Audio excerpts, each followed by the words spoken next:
दोस्तों इस वीडियो में आपको बताऊंगा मैथ्स के कुछ अति महत्वपूर्ण प्रश्न दोस्तों जो बार बार परीक्षाओं में पूछे जाते हैं। दोस्तों ये सारे प्रश्न सभी परीक्षाओं के लिए बहुत ही महत्वपूर्ण है। दोस्तों आप कोई सा भी गवर्नमेंट एग्जाम देंगे तो आपके पेपर में ये सब प्रश्न हमेशा देखने को मिलेंगे, क्योंकि दोस्तों मैथ में जो सेट पैटर्न के प्रश्न होते हैं जो बार बार परीक्षाओं में पूछे जाते हैं और जिन प्रश्नों को दोस्तों आपको सॉल्व करने में ज्यादा टाइम लगता है उन प्रश्नों को इस वीडियो में शामिल किया हूं। और दोस्तों इन सभी प्रश्नों को सॉल्व करने के लिए इस वीडियो में आपको बहुत ही आसान ट्रिक भी बताऊंगा, जिसकी सहायता से दोस्तों आप इन सभी प्रश्नों को बिना पेन उठाए सॉल्व करेंगे मात्र कुछ ही सेकंड में। तो आइए दोस्तों देखते हैं मैथ के कुछ अति महत्वपूर्ण प्रश्न। दोस्तों ये मैथ का चौथा पार्ट है, ठीक है। अब सारे पार्ट को आप देखते रहिएगा, क्योंकि जो मैं पार्ट वाइज मैथ करा रहा हूं वो एग्जाम ओरिएंटेड क्वेश्चन है जो एग्जाम में हमेशा पूछे जाते हैं और जिस प्रकार के क्वेश्चन पूछे जाने की ज्यादा संभावना है उन प्रश्नों को शामिल किया हूं, इसलिए आप सारे पार्ट को दोस्तों जरूर देखेंगे। चलिए देखते हैं पहला क्वेश्चन। देखिएगा दोस्तों पहला क्वेश्चन है मोस्ट इंपॉर्टेंट क्वेश्चन है और इस टाइप के प्रश्न दोस्तों हमेशा परीक्षाओं में पूछे जाते हैं। और इस टाइप के प्रश्नों को सॉल्व करने के लिए दोस्तों मैं आपको बता दूं, ना एक्स मानना है ना वाई मानना है, ठीक है। एक्स वाई कुछ भी नहीं मानना है, ना पेन उठाने की जरूरत है। बिना पेन उठाए इस टाइप के प्रश्नों को सॉल्व किया जाता है और कुछ ही सेकंड में। कैसे, तो मैं आपको बता रहा हूं शॉर्ट ट्रिक। देखिए क्वेश्चन पहले पढ़िए। क्वेश्चन कह रहा है दोस्तों किसी व्यक्ति के पास कुछ मुर्गियां और गाय हैं, इनके पैरों की संख्या 140 तथा मस्तकों की संख्या मतलब सिरों की संख्या 48 है। मुर्गियों की संख्या होगी, मुर्गियों की संख्या क्या होगी ये चीज पूछ रहा है। पहले तो क्वेश्चन का दोस्तों पैटर्न समझ लीजिए, ठीक है। ये पूरा कॉन्सेप्ट क्लियर कर लीजिए, ऐसे कभी भी क्वेश्चन आएगा तो आप सॉल्व कर लेंगे। देखिए क्वेश्चन यहाँ पे कुछ बदल भी सकते हैं। यहाँ कह रहे हैं ना कुछ मुर्गियां और गाय हैं, मुर्गियों की जगह दोस्तों कबूतर दे सकता है, तोता दे सकता है, कोई भी पक्षी दे सकता है। पक्षी कहने का मतलब है 2 पैर 1 सिर। और यहाँ गाय की जगह पे दोस्तों घोड़ा दे सकता है, बकरी दे सकता है, ऊंट दे सकता है, कुछ भी। यानी गाय बकरी यहाँ कोई पशु देगा तो वहां पे क्या उसके कहने का मतलब है 4 पैर होगा 1 सिर। बस ये चीज आप कॉन्सेप्ट क्लियर रखिएगा। यहाँ पे कुछ भी रहे तो आप कंफ्यूज ना होइएगा। सेम प्रश्न भी आ सकता है, सेम ना आए तो यहाँ पे बस कुछ बदल सकता है। और कह रहा है इनके पैरों की संख्या क्या है दोस्तों 140 है और मस्तकों की संख्या यानी सिरों की संख्या क्या है 48 है। तो टोटल कितने हैं, जितने सिर हैं उतने टोटल हैं, ठीक है। ये चीज समझ में आ रहा होगा। पैर तो हो सकता है किसी का 4 है किसी का 2 है, लेकिन ये जो सिर 48 है तो टोटल ये गाय और मुर्गियां कितनी है दोस्तों 48 ही है। और पूछ रहा है मुर्गियों की संख्या। तो दोस्तों ऐसे क्वेश्चन है तो आपको ज्यादा कुछ भी सोचने समझने की जरूरत नहीं है। इसे हम पहले निकालते हैं 4 पैरों वालों की संख्या। कितने 4 पैर वाले, 4 पैर वाले मतलब गाय की संख्या। गायों की संख्या के लिए क्या फार्मूला होता है दोस्तों, यानी कि 4 पैर वालों के लिए L/2 - H, यानी कि समझिएगा ये फार्मूला है, रटने की जरूरत नहीं है, अभी समझा दूंगा आपको, एकदम सिंपल लगने। L मतलब दोस्तों लेग, पैरों की संख्या टोटल क्या है दोस्तों 140 को 2 से भाग कर देंगे और -H मतलब हेड, सिरों की संख्या घटा देंगे तो क्या आ जाएगा दोस्तों ये 4 पैरों वाले की संख्या आ जाएगा। देखिए अब ज्यादा कुछ नहीं, फार्मूला भी नहीं रखना है। देखिए पैरों की संख्या कितना है दोस्तों 140 है ना। आप क्या करेंगे 140 को 2 से भाग करेंगे, क्या 140 को 2 से भाग करके माइनस क्या कर देंगे दोस्तों सिरों की संख्या घटा देंगे। 140 को 2 से भाग करेंगे तो क्या आ जाएगा दोस्तों ये 2 7 14 70 बार में, और 70 से दोस्तों 48 जाएगा तो क्या आ जाएगा दोस्तों 22, क्या आएगा 22।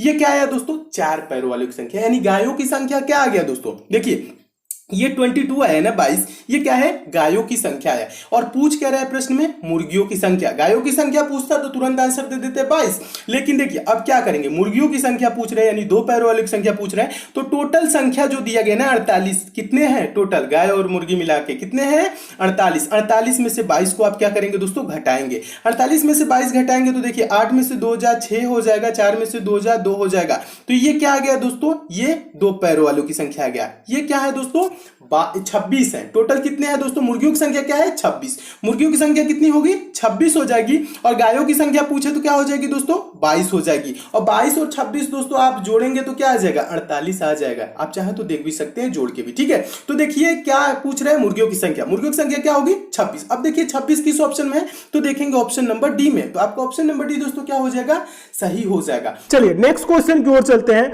अगला क्वेश्चन हम आपको बता दें दोस्तों आप लोगों के होमवर्क के तौर पे, ठीक है। इसका आंसर आप सबको कमेंट करके बताना है और हम सबके आंसर देखेंगे कितने लोगों ने इस प्रश्न का सही आंसर दिया, ठीक है। और ये क्वेश्चन हम आपको बता दें जो हम आपको दूसरा क्वेश्चन कराए हैं उसी क्वेश्चन पे ये आधारित है, ठीक है। तो नहीं समझ में आएगा तो दूसरा क्वेश्चन एक बार आप अच्छे तरीके से देख लीजिएगा, आपको समझ में आ जाएगा, ठीक है।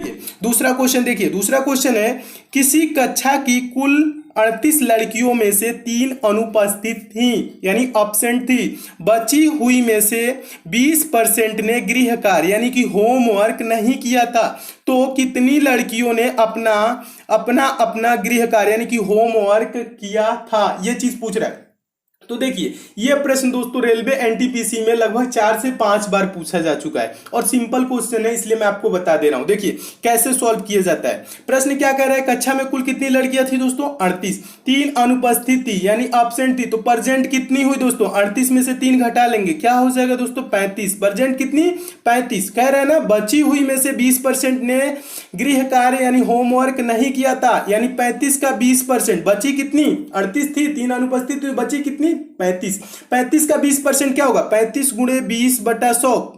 35 का 20% यानी 35 गुणे 20/100, जितना परसेंट बोलता है उतना बटा 100 लिखा जाता है, ठीक है, परसेंटेज में। अब निकालिए, अब यहां कह रहा है ना 20% ने होमवर्क नहीं किया था, तो कितनी लड़कियों ने अपना गृह कार्य किया था। कितनी लड़कियां बची हैं दोस्तों, 35 बची हैं। 35 में से क्या है दोस्तों, 20% ने होमवर्क नहीं किया, तो 35 का 20% निकालिए, 20 बच्चे क्या हो जाएगा दोस्तों 100 हो जाएगा। 5 से ये 35 कितने बार में जाएगा, 7 बार में, यानी कि 7 लड़कियों ने दोस्तों 35 में से होमवर्क नहीं किया था। तो कितनी लड़कियों ने होमवर्क अपना अपना गृह कार्य यानी कि होमवर्क किया था, तो क्या कर लेंगे 35 में से 7 घटाएंगे, 35 में से 7 घटाएंगे तो क्या होगा दोस्तों 28। 28 लड़कियों ने अपना होमवर्क किया था। 28 किस ऑप्शन में है, तो ऑप्शन नंबर आपका ए में, तो आपका ऑप्शन नंबर ए दोस्तों क्या हो जाएगा, सही हो जाएगा। चलिए नेक्स्ट क्वेश्चन की ओर चलते हैं। अगला क्वेश्चन हम आपको बता दें दोस्तों, आप लोगों के होमवर्क के तौर पे, ठीक है। इसका आंसर आप सबको कमेंट करके बताना है और हम सबके आंसर देखेंगे कितने लोगों ने इस प्रश्न का सही आंसर दिया, ठीक है। तीसरा क्वेश्चन देखिएगा, तीसरा क्वेश्चन तो मोस्ट इंपॉर्टेंट क्वेश्चन है और इस टाइप के क्वेश्चन के लिए दोस्तों नेक्स्ट मानने की जरूरत है ना, आपको अनुपात का फार्मूला लगाने की जरूरत है। बिना पेन उठाए प्रश्न सॉल्व होता है, देखते ही आंसर इसको देना है, ठीक है। और ऐसे प्रश्न हमेशा परीक्षाओं में पूछे जाते हैं, सेट पैटर्न का प्रश्न है। देखिए प्रश्न क्या कर रहा है, पढ़िएगा कैसे सॉल्व करना है, अभी मैं आपको बता रहा हूं। प्रश्न देखिए कह रहा है 3 संख्याएं क्रमशः 4:5:6 के अनुपात में है और उनका औसत 25 है। सबसे बड़ी संख्या ज्ञात कीजिए। पूछ रहा है सबसे बड़ी संख्या कौन होगी। तो पहले दोस्तों मैं पहले औसत का जो रूल होता है, बेसिक रूल मैं आपको समझा देता हूं, ट्रिकी रूल होता है, उसे समझिएगा। औसत हमेशा दोस्तों बीच वाली संख्या होती है। कहने का मतलब है 1 2 3, इसका औसत क्या होगा दोस्तों, इसका औसत होगा 2। कैसे पता, डायरेक्ट बता देंगे। कैसे, आप चाहे तो पहले निकालिए, अभी मैं आपको बता रहा हूं। 1 2 जोड़ेंगे 3 3 3 जोड़ेंगे क्या हो जाएगा दोस्तों 6। देखिए औसत क्या होता है, कुल संख्याओं का योग बटा कुल संख्याओं की संख्या। तो संख्याओं का योग क्या होगा, 1 2 3 3 3 6, और कितनी है टोटल संख्या है 3, तो 3 से भाग कर देंगे तो दोस्तों क्या हो जाएगा 3 दूना के 6। औसत क्या है दोस्तों 2। अब मैं बोला क्या दोस्तों, पहले मैं क्या बोला हूं कि डायरेक्ट बता देंगे, औसत इसका हो जाएगा 2। कैसे पता, औसत हमेशा बीच वाली संख्या होती है। तीनों का ये 3 संख्याएं दी गई 1 2 3, तो इसमें बीच वाला एक इधर से छोड़ दीजिए, एक इधर से, बीच में कौन बचा, 2 ही बचा ना, यही औसत हो जाएगा। चलिए अभी एक और आपको एग्जांपल दे रहा हूं और क्लियर हो जाएगा। अभी इस क्वेश्चन को भी सॉल्व करा रहा हूं। देखिए अगर मैं बोलूं 1 2 3 4 5, ये दिया है संख्या, इसका औसत क्या होगा, इसका औसत होगा 3। इसका औसत क्या होगा 3, क्योंकि 2 संख्या इधर से छोड़ दीजिए, 2 संख्या इधर से छोड़ दीजिए, बीच में बचा कौन दोस्तों 3, यही औसत हो जाएगा। आप चाहे तो औसत निकाल भी सकते हैं। देखिएगा ये चीज पहले समझिए बहुत अच्छे तरीके से। 1 2 जोड़ेंगे 3 3 3 6 6 4 10 10 5 15, औसत क्या, देखिए योग इनका क्या हुआ दोस्तों 15। टोटल संख्याएं क्या है दोस्तों 5, 5 से 15 को कटाएंगे क्या होगा 3। औसत क्या है दोस्तों 3 आ रहा है ना। इतना करने के बजाय आप क्या करेंगे दोस्तों, बीच वाली संख्या, ये तो रहा दोस्तों 3 और 5 संख्याएं, 7 संख्याएं, 9 संख्याएं, ऐसे होता। लेकिन अगर जो दोस्तों संख्याएं सम संख्या के रूप में दी गई हो, अगर जो 1 2 3 4 दिया हो, ठीक है, ऐसे दिया हो, तो इसमें आप औसत कैसे निकालेंगे, इसमें बीच वाला संख्या क्या होगा। अगर जो दोनों बगल से मैं बोलूं दोस्तों 2 संख्या छोड़ दीजिए, तो इसमें बचा क्या, बीच में कुछ नहीं बचा, लेकिन बचा है क्या, बचा है 2 और 3 के बीच में दोस्तों क्या आएगा, 2 और 3 के बीच में क्या आएगा 2.5, यही औसत हो जाएगा इसका 2.5। देखिए जब संख्याएं आपको सम संख्या यानी 2 4 6 8 ऐसे दी हो, तो भी औसत इसका निकाला जा सकता है। 2 और 3 के बीच में क्या होगा 2.5, आप चाहे तो इसे निकाल भी सकते हैं। 1 2 जोड़ेंगे क्या होगा दोस्तों 3 3 3 6 और 6 4 10, क्या हो जाएगा जोड़ने पे 10 आया और कितनी संख्या है टोटल 4। अब क्या करेंगे दोस्तों 10 को 4 से भाग करेंगे तो ये क्या हो जाएगा दोस्तों 2.5 हो जाएगा, यानी 2.5 बार में जाएगा, तो ये 2.5 इसका औसत हो जाएगा। यानी औसत निकालना आप समझ गए होंगे। इतना अगर जो आप समझ रहे हैं तो औसत के दोस्तों 70 से 80% क्वेश्चन आप बिना पेन उठाए सॉल्व कर लेंगे। ठीक है, ये चीज आपको पूरा क्लियर हो गया। अब आते हैं दोस्तों अपने क्वेश्चन पे, समझिएगा। अब आपका क्वेश्चन क्या कह रहा है, क्वेश्चन पढ़िए। क्वेश्चन कह रहा है 3 संख्याएं क्रमशः 4 5 6 के अनुपात में है और उनका औसत क्या है दोस्तों 25 है। सबसे बड़ी संख्या ज्ञात कीजिए। अब आप बताइए दोस्तों, मैं आपको बोलूं 4 5 6 यानी लगातार संख्या है, इसका औसत क्या होगा दोस्तों बीच वाली संख्या। ठीक है, समझिएगा 5 ही होगा ना। देखिए 5 का, और क्या कह रहा है उनका औसत 25 है, यानी 5 रेशियो बराबर क्या है दोस्तों 25 है। ये चीज बस आपको क्लियर होना चाहिए। देखिएगा 5 रेशियो बराबर क्या है दोस्तों, उनका औसत कह रहे हैं ना 4 5 6 का औसत क्या कह रहे हैं औसत 25, यानी 5 रेशियो बराबर दोस्तों 25।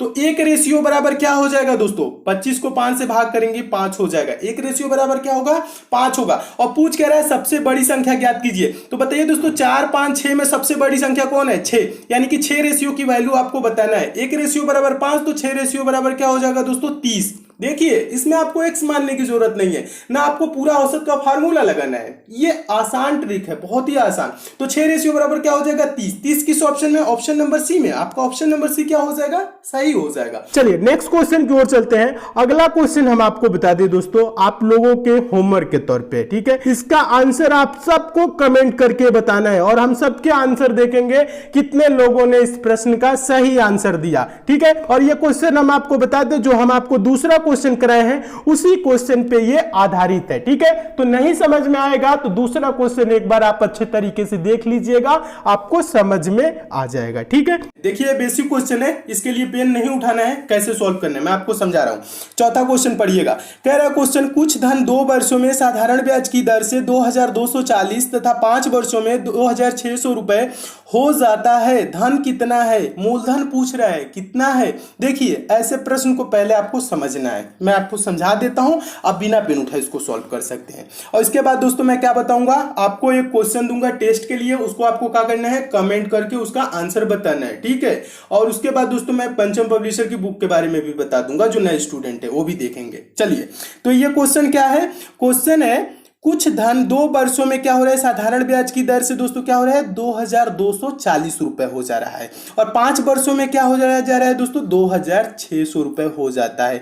धन कितना है, ये साधारण ब्याज। साधारण ब्याज क्या होता है दोस्तों प्रति वर्ष उतना ही मिलता है, जबकि चक्रवृद्धि ब्याज क्या होता है दोस्तों उसमें ब्याज जुड़ता जाता है, फिर ब्याज पे भी ब्याज मिलता है, ठीक है, वो उस टाइप से चलता है। तो ये साधारण ब्याज है, यानी प्रति वर्ष उतना ही ब्याज मिलेगा जितना % ये तय रहेगा। तो देखिए अब मैं आपको समझा रहा हूं। 2 वर्ष में क्या हुआ दोस्तों 2240, 5 वर्ष में क्या हुआ दोस्तों 2600, यानी टोटल 2 से 5 यानी 3 वर्षों में क्या कितना वृद्धि हुआ है दोस्तों, 3 वर्षों में आपको बताना है 3 वर्षों में कितना का वृद्धि हुआ 2240 से 2600 हो गया, यानी आप चाहे तो 2600 में से 2240 घटा लेंगे तो इधर हो जाएगा 60, यानी 360। कितना हो जाएगा दोस्तों 3 वर्षों में कितना बढ़ा है दोस्तों 360 रुपए।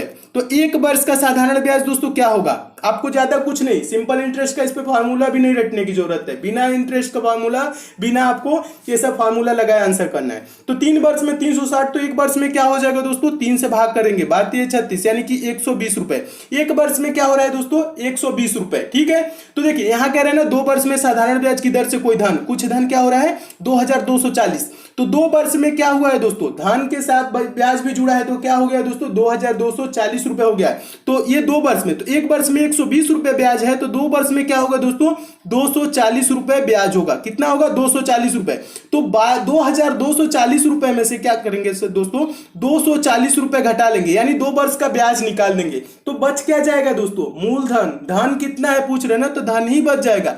तो 2240 में से 240 घटाइए, क्या होगा दोस्तों 2000 रुपए हो जाएगा। यही धन है 2000 किस ऑप्शन में है, ऑप्शन नंबर बी में। आपका ऑप्शन नंबर बी दोस्तों क्या हो जाएगा सही हो जाएगा। तो मैं उम्मीद करता हूं दोस्तों आप इस प्रश्न को भी अच्छे से समझ गए होंगे, और इसके लिए दोस्तों पेन उठाने की जरूरत नहीं है। देखिए 2 वर्ष में इतना है, 5 वर्ष में इतना है, तो 3 वर्ष में क्या हुआ दोस्तों, बस डायरेक्ट देखिए, कुछ नहीं, 3 वर्ष में क्या हुआ दोस्तों, 360 रुपए ब्याज हुआ। तो 1 वर्ष में क्या ब्याज, कितना ब्याज होगा दोस्तों, 120 रुपए होगा। तो 2 वर्ष में क्या होगा दोस्तों ब्याज, 101 वर्ष में 120, तो 2 वर्ष में क्या, 2 गुना कर दीजिए, 240 हो जाएगा, यानी 240। ये 2 वर्ष में कुछ धन क्या हुआ है, देखिए आप पहला लाइन पढ़िएगा, कुछ धन 2 वर्षों में साधारण ब्याज की दर से 2240 हुआ है 2 वर्षों में। तो 2 वर्षों का इसमें से ब्याज घटा देंगे तो बचेगा क्या, मूलधन 240 रुपए घटा दीजिए 2240 में से, तो बचा कितना, 2000 रुपए, यही धन हो जाएगा। क्या इसके लिए पेन उठाने की जरूरत है, नहीं, बिना पेन उठाए सॉल्व हो सकता है और कुछ ही सेकंड में सॉल्व हो सकता है। चलिए नेक्स्ट क्वेश्चन की ओर चलते हैं।